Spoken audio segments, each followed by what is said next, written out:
Rocky.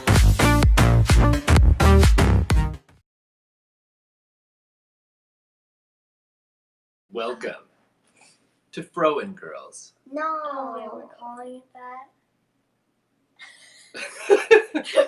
Oh. Okay. Simultaneous sip with FroN'Girls. That's too long. Yeah. We could call it. Well, we'll decide this outside of the Okay. podcast. But Yeah. join us for the simultaneous sip, everyone. 1, 2, 3. I thought we were supposed to clink our glasses. Oh, yes. Okay. Now I'm ready. Hit me with it. What's the question The today? question is, what is the best way to develop a strong relationship with someone? Look beautiful. As long as you look beautiful, you will attract all kinds of friends. Next question. But that's not a very good answer. All right, you answer it. Come closer. Here, come closer. But I want to sit on the pillow. It's comfier. This couch is. All right, sounds good. So I guess to take time to get to know what they care strongly about, and once you know that, then you can kind of, I guess, if you're trying to develop a really strong relationship with someone, then to build a strong relationship, you kind of have to be able to connect on topics that are like more, I guess they're less shallow, and I guess so you have to think about just to get to know what they care strongly about, and then once you know that, then you can kind of think about the similarities between what they care strongly about and what you care strongly about. All right, And then you're you can try doing to great. connect. You're doing great. One thing to work on a little bit. Concise. Mhm. Real high level, all right? Yeah. Okay. So let's take 2 broad approaches to friendships. Uh-huh. We'll look at Jordan Peterson approach Yeah. and Dale Carnegie approach. Yeah. Dale Carnegie, we'll start with Dale Carnegie because Dale Carnegie wrote How to Win Friends and Influence People and is broadly viewed as like one of the world's leading experts ever on relationships. So Dale Carnegie essentially laid out some simple rules that if you follow these rules, it'd be really, really hard for anybody to ever be angry with you. And it's interesting because we found that these same rules were also encapsulated in the House of the Wife of Bath's Tale, which is a Canterbury tale, 700 years old. And it's basically this, okay, right? Very succinctly, this is all you got to do. Make people feel important and make them feel like they're correct. Make them feel relevant and respected. And I'm already starting to overlap on these. Like, make people feel like they're the center of attention and that their ideas are good. And then you start to run into this problem where it's like, if you're just constantly, throwing people softballs and then just saying, oh yeah, oh good idea, oh wow, you're so smart, oh you're so funny, and you just like tell people these things, like some people will start to question whether or not you're sincere. So then that gets into the Jordan Peterson approach. Now you go ahead and jump in here with some of this. What differentiates Jordan Peterson's thoughts on friendship? With Jordan Peterson, it's less about like trying to be friends with everybody and more about connecting with people who you have like shared deep interests with, and if and like you want to find people who are happy when you're happy, and if something bad happens to you, they're not just like, oh well, one time something bad happened to me, and redirect it's a conversation to themselves. Yeah. And you want to find friends who are actually who want good for you, and and are trying to help you grow instead of putting you down. And whereas with Dale Carnegie, it's more like just do this with everybody. To kind of, it's more about like gaining influence and just reaching out to lots of people. Right. If you're trying to maximize the number of relationships that you have, then this is something that you follow this Dale Carnegie is used a lot in business, where it's like your goal isn't so much to develop deep relationships. Your goal is to try to get people to like you. Mm-hmm. And so, you know, if you're going for, if you're going for a popularity contest, never ever tell people opinions that you have that they might strongly disagree with. Yeah. And never bring up politics, right? Never bring up philosophy or Yeah. religion. You know, all these things, just steer clear, and then, but building deep relationships, it's kind of like this. It's like if you only share, if you do shallow things with people, you have shallow relationships. Mm-hmm. If you have shallow conversations, then it's hard for you to have a lasting relationship. Yeah. Because something is bound to come by and test that relationship, like a pandemic. I don't know. It could happen, right? Yeah. So if a pandemic happens and all of a sudden you don't see all the people that you're used to seeing, and the only thing that was really holding you together was that you happened to see somebody as part of the normal course of your day, that's pretty shallow. Yeah.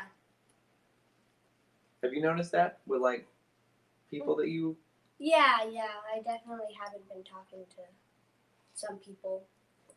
So what kinds of friends have you felt that you still kind of wanted to, even during this, you're like Zooming them, you're calling them, you're keeping that up. Like what differentiates these people?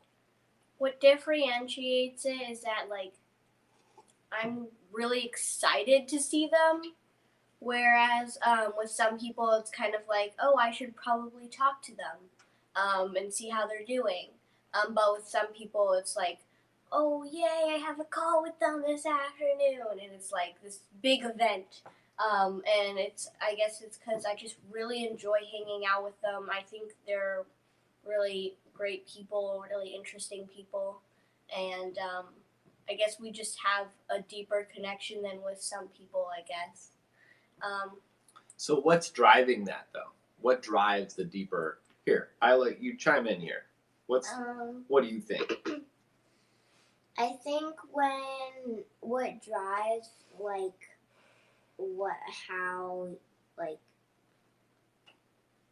really, can you sort of What would you say? Just tell me your own experience. Like, you have all these friends because I don't know. You're a very lively person. Like people like being around you. And some friends, you may have felt. Don't give names, obviously, but like, well, there's Katie.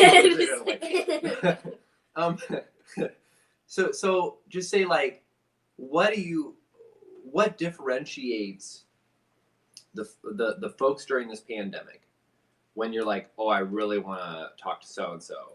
I want to set up a Zoom date with so and so because And what is it that differentiates those relationships? Well, basically, when I have friends over, I have to be able to connect with them, and You mean like have a good internet connection? That is very important. I'll be able to connect with them socially. Oh. And sometimes when we're kind of having a conversation, they will keep trying to steer the conversation to themselves, and that's a big part of my relationship that kind of makes it a little bit bumpy. Mm-hmm.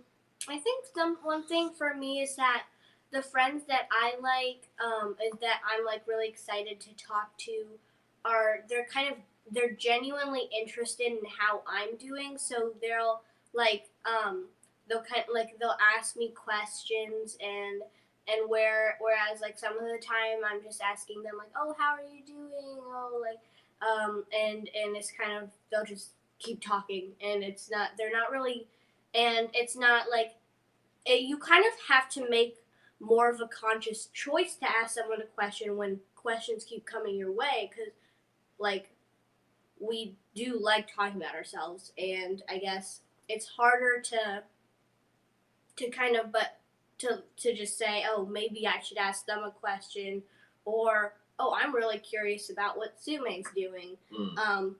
And that there's kind of like those are like two different ways that could go, to like have someone else ask me a question, but it's kind of, you know, sometimes it's just, well, you want to find that balance, right? yeah. But this idea of this shared deep interest, I think, is maybe the last point that we can try to hit on a little bit. So we talked about this before. Do you want to try to? I guess. You want to take a stab at it? Or, Isla, do you want to take a stab at it? What would you say is like what makes an interest deep? Well, it's like things you do and are like important to you on like a scale. And one of your deep interests are like something you are really like passionate about, and something that isn't an addiction. It's something that you already like really like doing.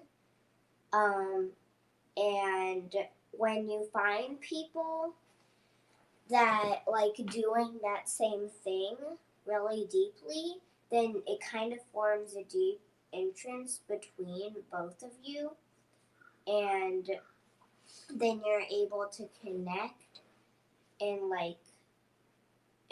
then you're able to connect more, and it's just easier for you to have a relationship with that person.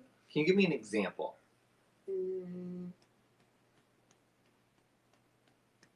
Could I give an example? Yeah. Go.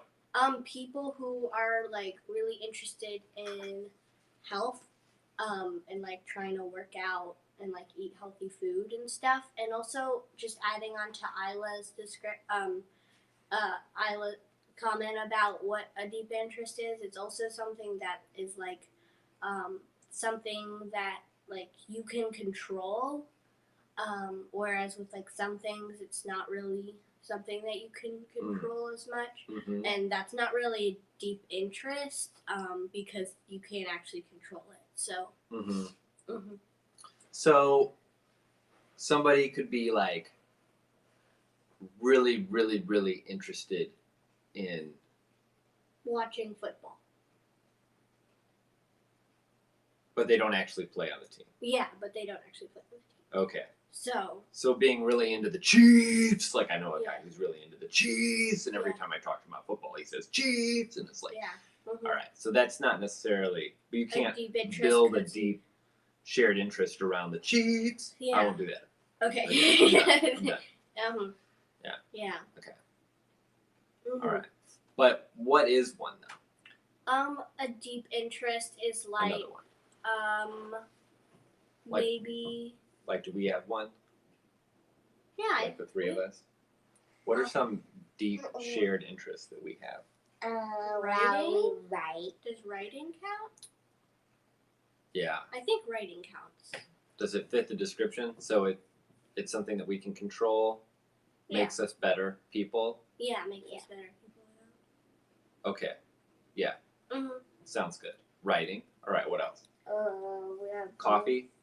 We can control coffee. I don't like. We can control our consumption of coffee, and it makes us more productive. I don't like coffee. I don't know, baby. Coffee, and Isla doesn't have it. It says it's not a shared. Okay. Yeah. How about education? Oh yeah. That's a pretty big one. Coding. Programming, technology, Yeah. software. Mhm. Yes. Okay. What else? Learning about like different technologies, like technology industries. Learning about technologies. Learning about relationships. Oh yeah, definitely. In fact, just this whole FroN'Girls podcast. Can we please stop calling? Yeah, but it's starting to catch on now. Okay, fine. Yeah, let's call it FroN'Girls. Let's call it FroN'Girls. Not even. There. Yay! Now we're finally symmetrical. Yeah. It bothered me the whole I thing. know. Yeah, me too. There we go. Okay. I'm just ever so slightly not underneath the picture. There. And Alright. then I scoot over a little. there. Finally. There we go. We did it! Yay! So this whole morning podcast is what? We ask a question about life because we're interested in learning how to live better. Mm-hmm. That's you want to talk about like a deep interest. That's like the definition of deep interest, Yeah. right? It's in our control and it makes us better. Yeah. Definitely. So it's pretty hard to break up that kind of relationship, I guess is my point. Uh-huh. During a pandemic, you may not see somebody on a regular basis. Even though, like, we're always probably going to see each other until we move out. That's true. Yeah. But that's part of it, though. Right. It's like, I want to build a relationship with you girls Mm-hmm. that is around so many things that are powerfully important to Yeah. us and personal growth, so that no matter where you go and no matter what happens, that we will always have this like diversified portfolio of Mhm. things that we can talk about and learn about and grow about Yeah. together for the rest of our lives. And that makes our relationship incredibly resilient, as Mhm. opposed to only being like really into the cheeks. Right, yeah.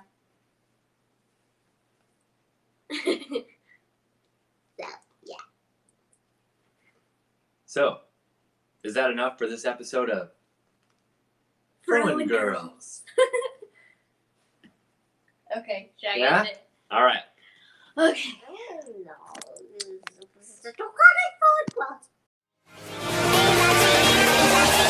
Crack it.